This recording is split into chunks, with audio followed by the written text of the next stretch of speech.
Hey guys, welcome back to the channel. And in today's video, I'm going to teach you how to save all messages on Snapchat.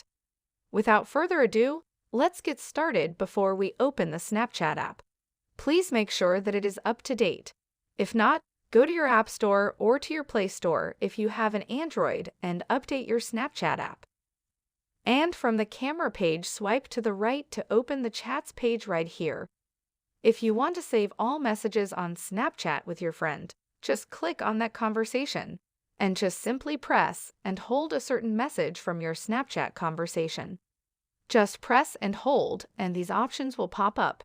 So just click on Unsave and Chat by one. So just press and hold and save and chat and save and chat. Click on and save and chat. So that's the same with any other conversations as well. Just click on and save and chat. Also, you have to take note that there are two parties to every conversation from your chat until they save it too. So, that would be the factors that we need messages on Snapchat. So that is all for this tutorial.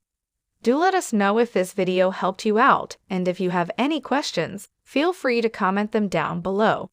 Thank you all for watching and have a great day.